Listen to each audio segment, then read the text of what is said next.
Now, this is a case of a man being found in a bog in 1950. And it was found by two brothers who were digging peat in Denmark. And they dug down about 2.5 metres and they noticed something unusual in the bog, in the otherwise usually black and brown wet peat.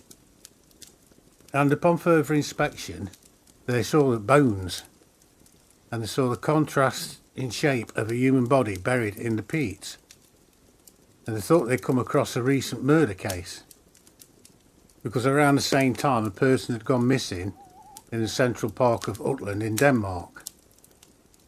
And the finders assumed they might have discovered the body of this person, probably due to the body's physical features being so well preserved. And the two brothers reported the find to the police, as you have to if you find a body buried in the bog. So of course the police got there as quick as they could and they started their investigation. But as they got there, the two brothers told the police that the peat seemed undisturbed. There seemed not to have been any activity here, digging or so, and they soon concluded that it was a much older body, and on closer examination revealed that the man was possibly from the Iron Age, possibly 2,500 years old. But what was even more puzzling, the position it was in. It was in the fetal position, as if it was sleeping in the bog, and its mouth and eyes were closed. And what they found even more disturbing was the fact that it had a rope of leather tightly around its neck. And apart from a rope around its neck and a cap over its head, or possibly a hood, and a leather belt around his waist, it was naked apart from that. It had obviously been hanged and cut down from the rope, carried out into the bog many metres away from solid ground. And I thought this was a bit strange. I mean, why don't you bury a body on solid ground? Why put them out in the wet, boggy ground? This is not the first time bog bodies have been found in Europe. There were thousands of them been found all over the continent. I'm not including any pictures in this video because I'm just a bit morbid showing all the dead bodies. I'll just sit here with a fire and talk about it. Oh, by the way, Les, I forgot the burgers again. If anybody does want to look at the pictures, I'll include some in the description. Some sites you can go to look at them. So I got curious about these ancient bodies being found in the bogs, very well preserved. I thought I'd look into it a bit more. And as you do, you get down the rabbit hole. So here we go. So what are these Iron Age bog bodies? To start with, a bog's like a wetland formed by accumulation of decayed organic matter from plants and animals. We'll start with the obvious. So bog bodies are human corpses that have been naturally preserved in this damp, peaty wetland, or bogs, for thousands of years. Now the experts have divided the bog bodies into 3 categories. You've got the bog mummies, that are the most famous finds excavated with skin and soft tissue and hair. The bog skeletons are complete bodies but with only bones preserved, and partial remains of either bog mummies or skeletons. So what happens to the body inside these wetlands? 4 factors play their role in whatever happens to the corpse inside the bog. It's highly acidic water due to decaying mosses, a chemical with preservative properties secreted from the moss called sphagnum, S-P-H-A-G-N-A-M, a lack of oxygen inside the peat, and very low temperatures.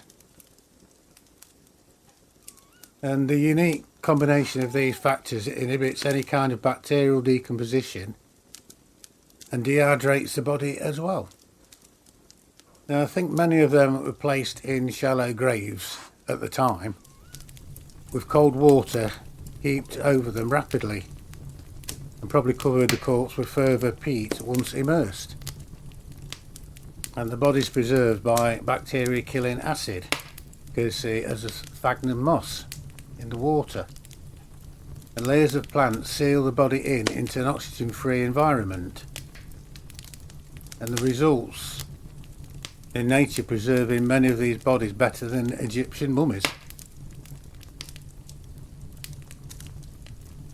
The process effectively tans the skin, similar to the tanning of leather, I suppose, and may result in red hair.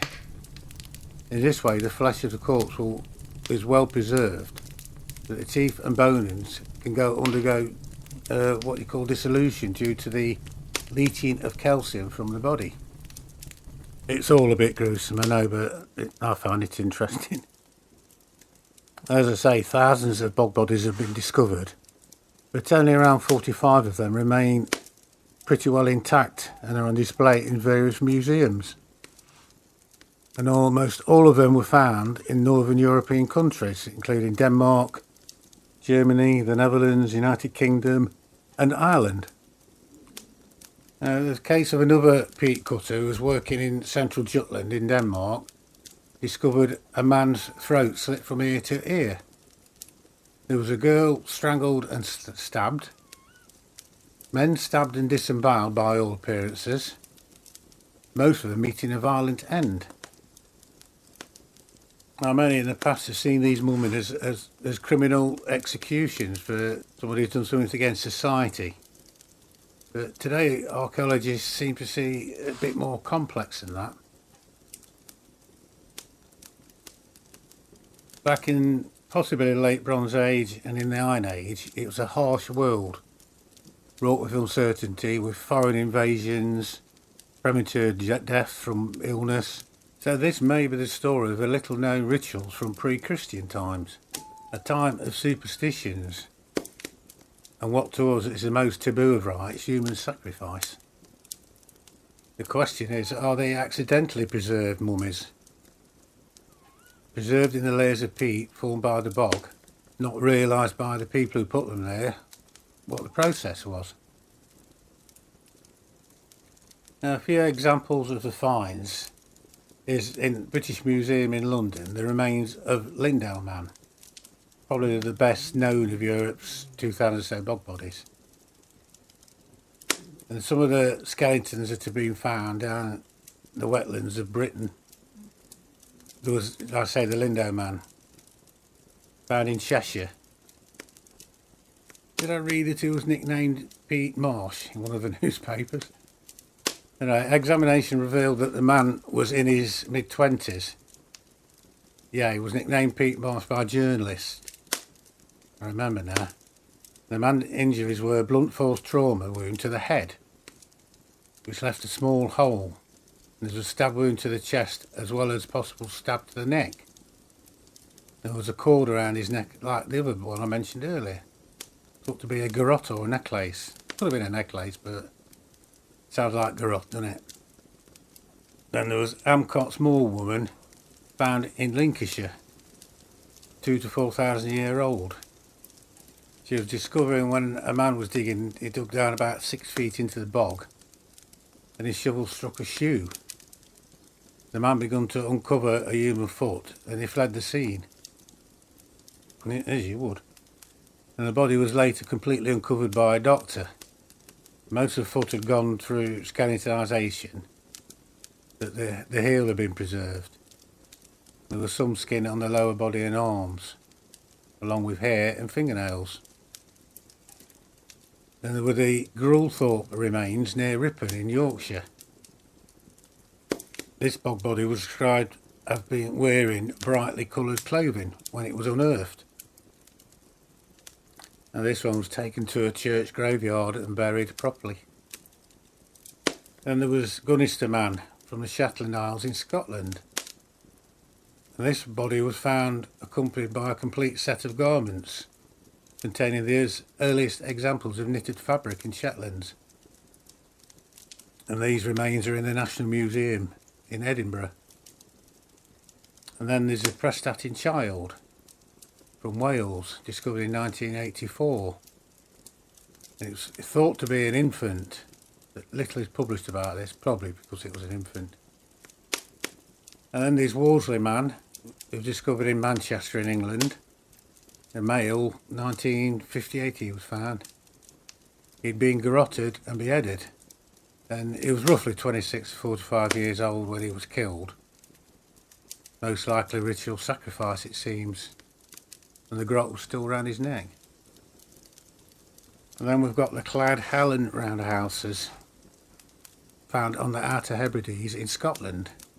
July 2012, they call it Frankenstein bog mummies discovered in Scotland.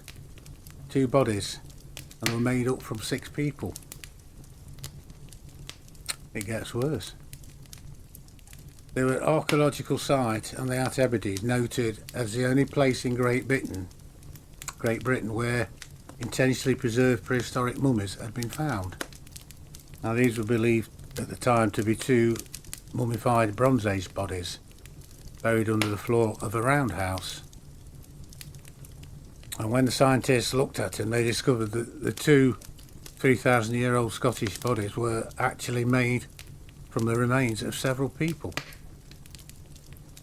Yeah, proper Frankenstein story. And according to new isotope dating and DNA, the mummies, a male and a female, were assembled from various body parts, and they were discovered in the remnants of 11th century house and the prehistoric village and the island of South Uist.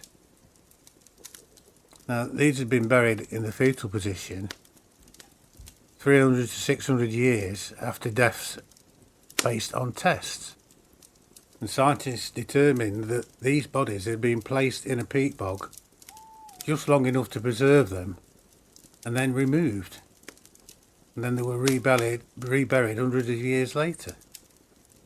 Now, the man had died 1600 BC and the female, well, parts of it 1300 BC.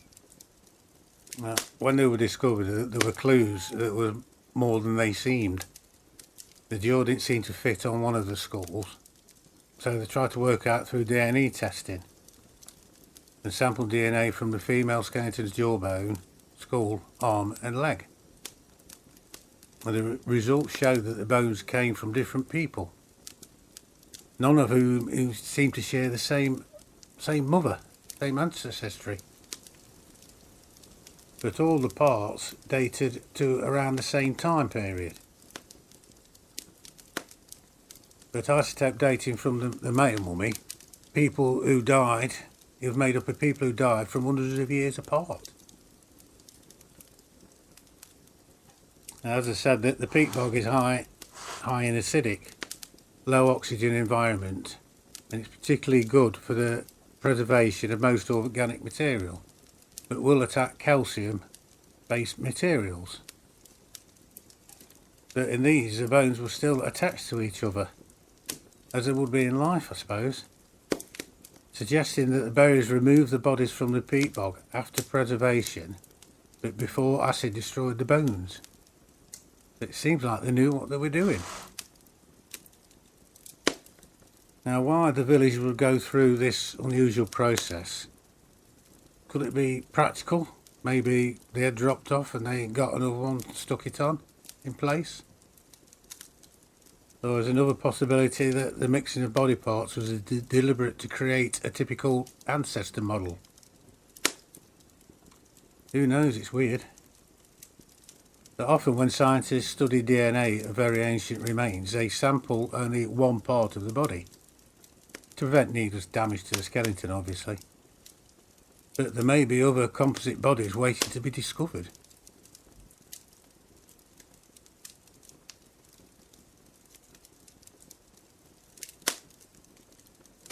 Now, this story is like no other. It's a story of a slain king who was brutally murdered and dumped in the damp, dark marsh.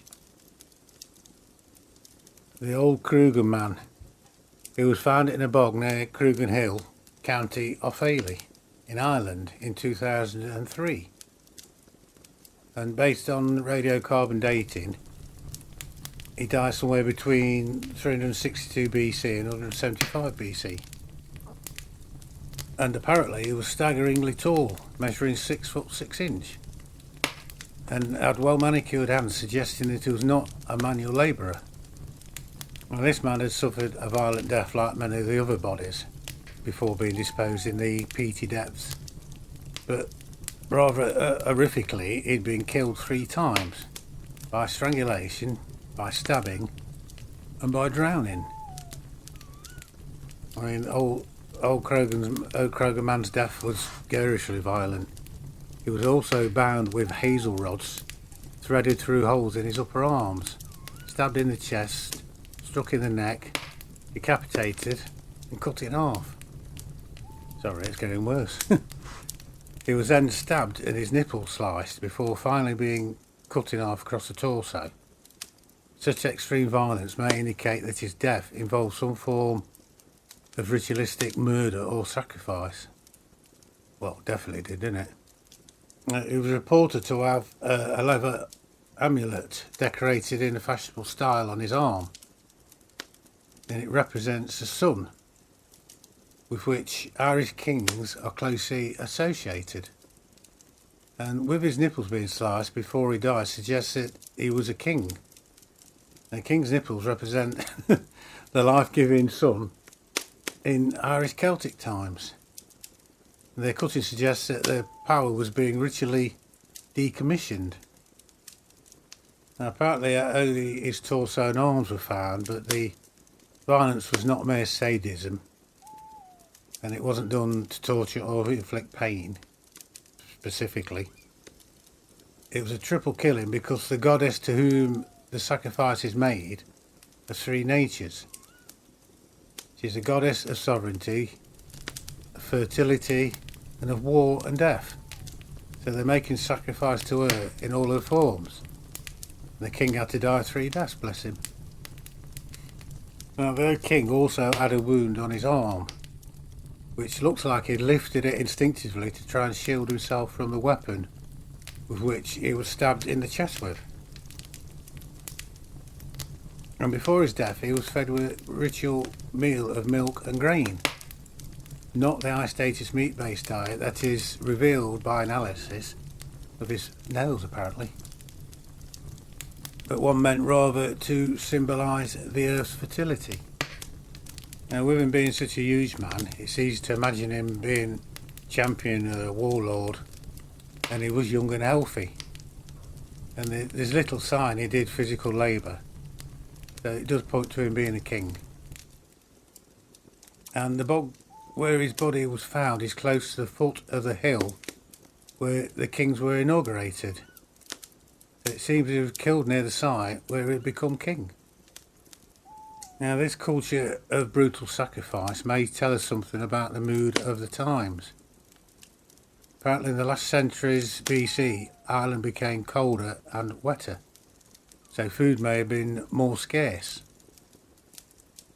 And the great prestige of kings had always been linked to their claim to reflect the views of the world of the gods. So when times were bad, this very claim became fatal. What do you think?